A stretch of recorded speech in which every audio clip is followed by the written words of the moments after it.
கோவிந்த கோகுலநந்தன கோவிந்த.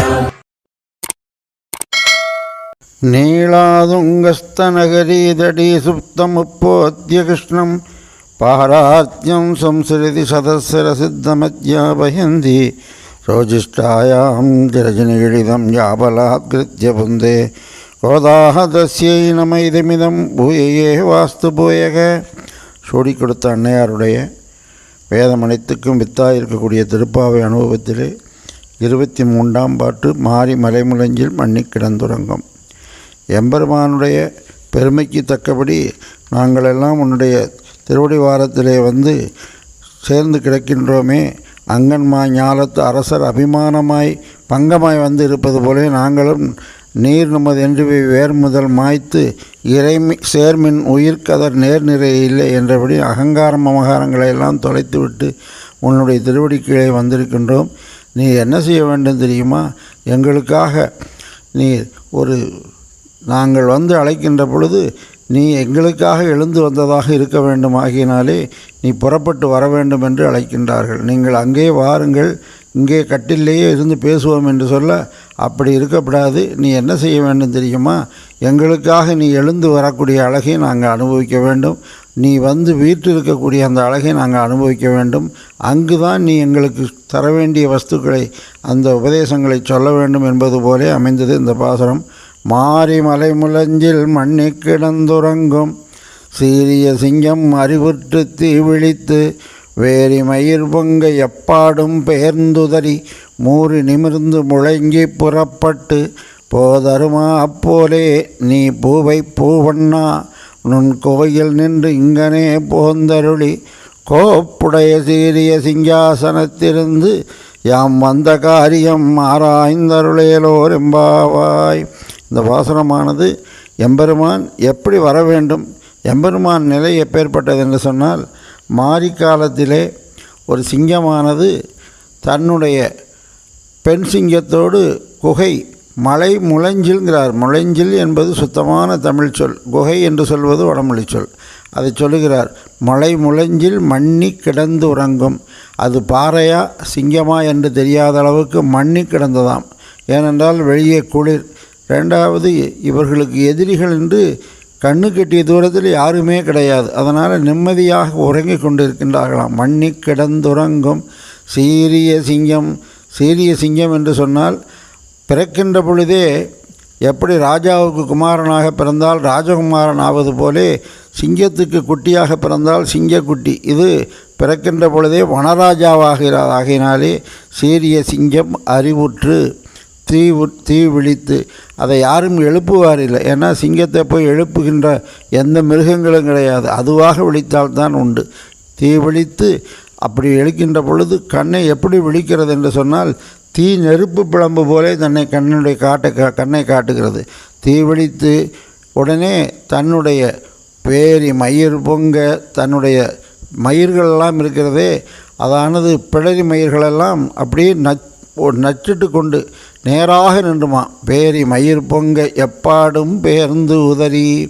தன்னுடைய அவயவங்களெல்லாம் கிடந்த பொழுது ஒன்றோடொன்று ஒட்டி கொண்டிருப்பது போல அதை உதறி எப்பாடும் பெயர்ந்து உதறி மூறி நிமிர்ந்து தன்னுடைய படுக்கையிலிருந்து எழுந்து கைகாலையெல்லாம் உதறி மூறி நிமிர்ந்து முழங்கி புறப்பட்டு ஒரு கர்ஜனை பண்ணுமா. அந்த கர்ஜனை பண்ணிவிட்டு தான் குகையை விட்டு வெளியே வருமா.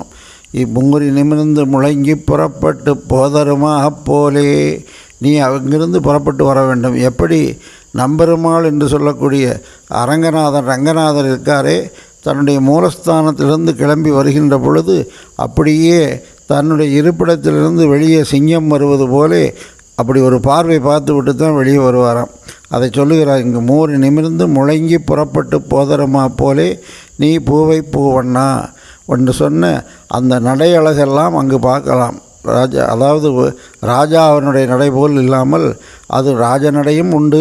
அடுத்து சிம்மகதி, சர்ப்பகதி, ரிஷபகதி, காளை போல துள்ளி கொண்டு வருவது. அதே மாதிரி யானை போன்று இருக்கக்கூடிய நடை. எல்லா நடைகளும் நம் பெருமாள் பக்கலிலே காணலாம் ஆகினாலே அந்த மாதிரி இங்கு சிங்கமானது குதித்து கொண்டு வருகிற போது நீ என்ன செய்யணும் தெரியுமா?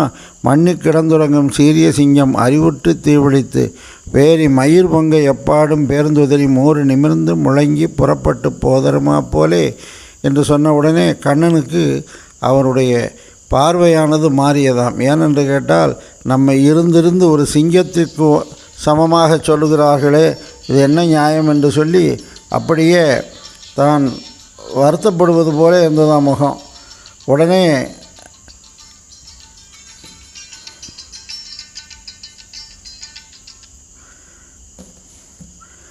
வருத்தப்படுவது போலே தன்னுடைய முகமான காட்ட உடனே நீ சிங்கம் என்பது உன்னுடைய வீரத்துக்குத்தானே தவிர நாங்கள் சொல்லுவது இதுக்காக அல்ல. உன்னுடைய வடிவம்தான் மென்மையானது. பூவை பூ வண்ணா என்று அருளி செய்கின்றார்கள். பூவை பூ போன்றவன் எம்பெருமான் எப்பேற்பட்டவன் என்றால் தாமரையை ஒத்து இருக்கக்கூடியவன். தாமரையானது மென்மையாக இருப்பது மட்டுமல்ல, பார்ப்பதுக்கு அழகாகவும் இருப்போமாம். அது மாதிரி நீ பூவை பூவண்ணா உன் கோயில் நின்றும் இங்கனே போந்தருளி. உன்னுடைய கோவில் எது? அங்கு நந்தகோபன் கோயில், நாயகனாய் நின்ற நந்தகோபனுடைய கோயில் என்று 15வது பாட்டிலே அருளி செய்தார்கள். இங்கு உன் கோயில் என்று, இருவருடைய கோயிலும் ஒன்றுதான் இருந்தாலும் உன் கோயில் என்று போந்தருளி கோப்புடைய சீரிய சிங்காசனத்திலிருந்து நீ என்ன செய்ய வேண்டும்? எங்களுக்காக படுக்கையிலிருந்து படுக்கறை பேச்சாக இல்லாமல் எப்படி கண்ணன் தேர்தட்டிலே அந்த கீதையை அருளி செய்தானோ, எப்படி அந்த தேர்தட்டு வார்த்தை கடற்கரை வார்த்தை போன்று நீ அங்கங்கு செய்வது போல் இல்லாமல் இங்கே சீரிய சிங்காசனத்திலிருந்து அந்த நாங்கள் வந்தோம், பெண்களெல்லாம் வந்தார்கள் என்பதற்காக உன்னுடைய கோலத்தை சிங்காசனத்தில் இருந்து கொண்டு யாம் வந்த காரியம் ஆராய்ந்து அருளையலோரெம்பாவா என்று அருளி செய்கின்றார்கள். சீரிய சிங்கம் அறிவுற்று தீவழித்து வேரி மயிர் பொங்க எப்பாடும் பேர்ந்து உதறி மூறி நிமிர்ந்து முழங்கி புறப்படுவது போலே நீ நாங்கள் வந்த காரியம், யாம் வந்த காரியம் என்ற, நான் வந்த காரியம் என்று சொல்லாமல் நீ பரமபதத்திலிருந்து எங்களுக்காகத்தானே இங்கு கண்ணனாக பிறந்தாய். நாங்கள் அங்கே இருக்கக்கூடிய நித்தியசூரிகள் எல்லாரும் தேவர்களாக உள்ளவர்களெல்லாம் இங்கே ஆயர்பாடியிலே பிறந்து இருக்கின்றோம். இப்படி தனித்தனியாக இல்லாமல் நாம் வந்த காரியம் இந்த பூலோகத்தை திருத்துவதற்காக நீ கீதை அருளி செய்ய வந்திருக்கின்றாய். அதை விட்டு நீ பாட்டில் உறங்கி கொண்டு இருக்கலாமா? நீதான் எங்களுக்கெல்லாம் வழிகாட்டியாக இருக்க வேண்டும் என்பது போலே யாம் வந்த காரியம் ஆராய்ந்து அருளேலோரெம்பா என்று அருளி செய்கின்றார்கள். அதாவது எம்பெருமானுடைய அந்த குணமானது சாதாரணமாக சிங்கத்தை விட, சிங்கம் என்று சொன்னால் நம்ம நரசிம்மமாக வந்தாரே, அந்த நரசிம்மன் வருகின்ற பொழுது உலகங்களெல்லாம் அங்கன் ஞாலம் அஞ்ச அங்கோர் ஆளறியாய் அவனன் பொன்றாகும் வள்ளுகிறாய் போழ்ந்த புனிதனிடம் என்று பைங்கனானை கொம்பு கொண்டு பத்திமையால் அடிக்கீழ் செங்கனாளி இட்டிரஞ்சும் சிங்கவேல் குன்றமே. அகோபுரத்திலே எம்பெருமான் வருகின்ற பொழுது எல்லாரும் ஆடி போயிட்டாங்களாம். உலகங்கள்லாம் நாத்தழும்ப நான் எல்லா தேவர்களும் வாயிலர் கூட முளைக்கல, என்னன்னு சொல்ல முடியலையாம். நரசிம்மன்னு கூட பார்த்தா தானே சொல்ல முடியும், தாத்தான்னு என்று தாய் நாத்தழும்பி கொண்டிருந்ததாம். அதை சொல்லுகிறார். அப்பேற்பட்ட இந்த சிங்கமானது இங்கு ஒரு ஆயர்பாடியிலே பள்ளி கொண்டு கிடக்கிறாயே, நீ எழுந்து வர வேண்டும் என்று சொல்லுகிறார்கள். அதாவது எம்பெருமானை பார்க்க சென்றோம் என்று சொன்னால் அவனிடத்தில் அவயவங்கள் 3 தான் நமக்கு முதல்ல படும். ஒன்று கன்று, அந்த கண்ணை பார்த்த உடனே அதுக்கு அடுத்தபடியாக திருவடியை பார்த்தோம் என்று சொன்னால் உடனே மேலே பார்த்தோம் என்று சொன்னால் அஞ்சேல் என்ற கை இருக்கும்.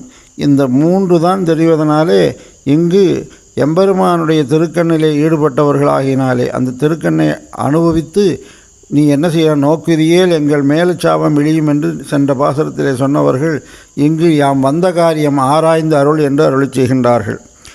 இங்கு எம்பெருமானிடத்திலே இவர்களுக்கு என்ன வேண்டுதல் என்று சொன்னால், ராமானுஜருடைய ஒரு குணம் உடையவர் போல இருக்கக்கூடியவர் எம்பெருமானம். எப்படி என்றால், அதாவது அழகரிடத்திலே சென்றார் கிடாம்பி ஆச்சான். அங்கு சென்ற உடனே தன்னுடைய ஒரு ஸ்லோகத்தை சொல்லுங்கள் என்று சொல்ல ஆளவந்தாருடைய ஸ்லோகத்தை சொன்னாராம். அதில் என்ன சொல்லுகிறது என்றால், எல்லா அபராதங்களுக்கெல்லாம் காரணமாக இருக்கக்கூடிய நான் சம்சாரத்திலே கிடந்து கதியற்றவனாக இருக்கிறேன் என்று சொன்னாராம். உடனே அபராத சகசரா என்று சொல்லி சொன்ன உடனே நம் ராமானுஜனை உடைய நீ கதியற்றவன் என்று கூறாதே என்று சொல்லி சொன்னாராம். ஏன்னா ராமானுஜ சம்பந்தம் உடையவர்களுக்கு கதி ராமானுஜரே இருக்கின்ற பொழுது எம்பெருமான் கூட தேவையில்லை, ஆச்சாரிய சம்பந்தம் உடையவர்களுக்கு. அப்பேற்பட்டவர்கள் நாங்கள் உன்னுடைய திருவடி வாரத்திலே கிடக்கின்றோம், நீங்கள் எங்களுக்கு அருள் செய்ய வேண்டும் என்று நேற்று கேட்டவர்களுக்கு இன்று என்ன சொல்கிறாருன்னா, எம்பெருமான் சுக்ரீவனானவன் தாரையோடு கூடியிருந்தானாம். அதே மாதிரி இங்கு மலை முழஞ்சில் என்று சொல்லி மால்யவா பர்வதத்திலே ராமனும் லட்சுமணன் இருந்தார்களாம். எப்படி இவர்கள்லாம் ஒரு மலையை பற்றி கிடந்தார்களோ அதே மாதிரி நம்முடைய கண்ணனும் அந்த சிங்க குகையிலே போய் கிடந்தது, அதை சொல்லுகின்றார்கள். இங்கு ராமானுஜரும் எந்த குகையிலே இருக்கின்றார் என்று சொன்னால், இவர் ஆச்சாரியனாகினாலே இவர் சதா சர்வகாலமும் வேதமாகிய அந்த அற்புதமான வேதத்திலே சாரமான பொருள்கள் எங்கே இருக்கோ அதையே பற்றி கொண்டு கிடப்பாராகினாலே அப்பேற்பட்ட ராமானுஜர் போன்று இருக்கக்கூடிய இந்த கண்ணனும் ராமானுஜனும் ஒன்று தான். ஏன்னா கண்ணனுக்கு பலராமன் என்று ஒரு அண்ணன் உண்டு. அண்ணனுக்கு தம்பியாகின ராம அனுஜன் என்று பெயர், கண்ணனுக்கு ராமானுஜன் பேர். இங்கு ராமானுஜர் நின் கோயில் என்றும் இங்கனே போந்தருளி, அவர் அவதாரம் செய்திருந்தது ஸ்ரீபெரும்புதூரிலே. ஆனால் அவர் எங்கெங்கே சென்றார் என்று சொன்னால், அதாவது மேல்கோட்டைக்கு சென்றார், காஞ்சிபுரம் சென்றார், எல்லா திவ்ய தேசங்களிலும் சென்று கடைசியில் திருவரங்கத்தை சேர்ந்தார். என் கோயில் என்று போந்தருளி கோயிலுக்கே சேர்றார், பெரிய கோயிலுக்கு சேர்கின்றார். திருமலையில் சென்று ராமாயண காலட்சேபம் கேட்டார். ஆகையினாலே இப்படி எல்லா இடங்களிலும் சென்று தன்னுடைய பெருமையை நிலைநாட்டினவராகினாலே என் கோயில் நின்றும் போந்தருளி கோப்புடைய சீரிய சிங்காசனத்திலிருந்து, சீரிய சிங்காசனம் என்று சொன்னால் இவர் ராமானுஜர் தனக்கு மற்ற அத்வைதிகள் அத்வைத சித்தாந்தத்தை கொண்டார்கள், அவர்களுக்கு அந்த வேதம்தான். துவைதிகளுக்கு துவைத வேதம் மட்டும்தான், அதை ரெண்டை மட்டுமே தனித்தனியாக பற்றினார்கள். ஆனால் நம்முடைய விசிஷ்டாத்வைத சித்தாந்தத்தை உடைய ராமானுஜரோ அதை ரெண்டையும் விளக்காமல் துவைதம் அத்வைதம் ரெண்டையும் எடுத்துக்கொண்டு கடகசுருதியாக இருக்கக்கூடியதையும் சேர்த்து மூன்றையும் கொண்டு பாஷ்யம் அருளி செய்தாராகினாலே இவருக்கு சிம்மாசனமாக இந்த மூன்றும் அமைந்ததாகினாலே சீரிய சிங்காசனத்திலிருந்து யாம் வந்த காரியம் ஆராய்ந்து அருளையலோ ரெம்பாவாய் என்று அருளி செய்கின்றார்கள்.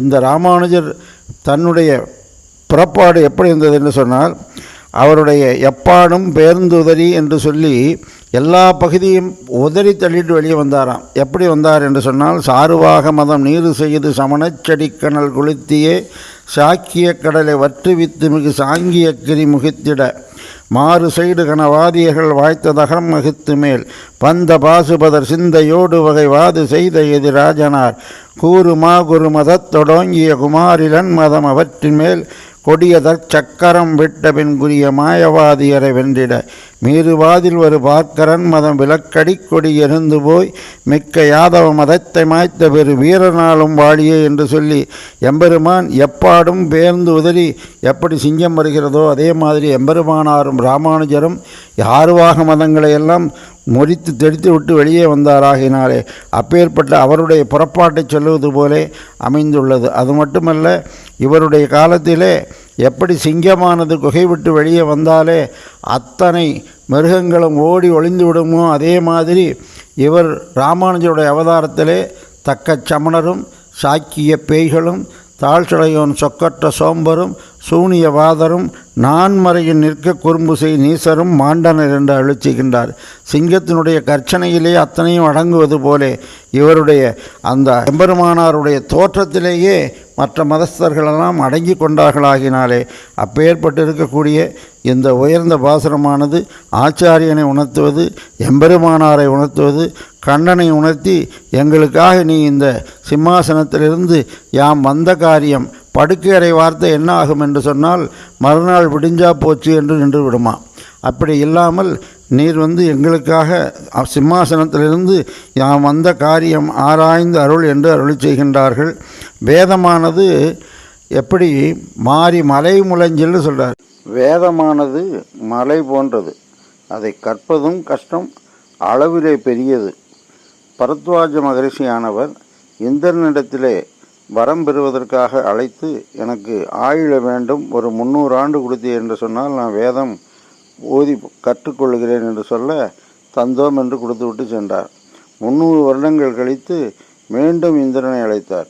எனக்கு இன்னும் வேதம் கற்று முடியவில்லை, இன்னும் ஒரு 100 ஆண்டு கொடுனாராம். உடனே அந்த இந்திரனானவன் 3 பெரிய மலைகளை காட்டி, அந்த மலைகளை உண்டாக்கி அதிலிருந்து 3 கையளவு மண்ணை எடுத்து காட்டி, நீ இந்த 300 வருடத்தில் கற்றது இவ்வளவுதான், கற்றது கைமண் அளவு, கல்லாதது மலை அளவு என்று சொன்னார். எனவே வேதத்தை கற்பது அவ்வளவு அரிது. அப்படி இல்லாமல் சங்க தமிழ் மாலை 30, அது மட்டுமல்ல தூய சங்க தமிழ் மாலையாக இருக்கக்கூடியது. இதை நாம் தப்பாது அனுபவத்திலே கொண்டோம் என்று சொன்னால், அனுசந்தானத்திலே கொண்டு அர்த்த விசேஷங்களை புரிந்து கொண்டோம் என்று சொன்னால் வேதம் கற்ற அந்த பெருமை உண்டாகும். இதை கற்று நாம் தெளிவோமாக. திருப்பாவையே நமக்கு எல்லாமாக இருக்கக்கூடியது. வேதம் அனைத்துக்கும் வித்தாகும் கோதை தமிழகினாலே நாம் அதை அனுபவிப்போமாக. ஆழ்வார் எம்பெருமானார் ஜீய திருவடிகளே சரணம், ஜீய திருவடிகளே சரணம்.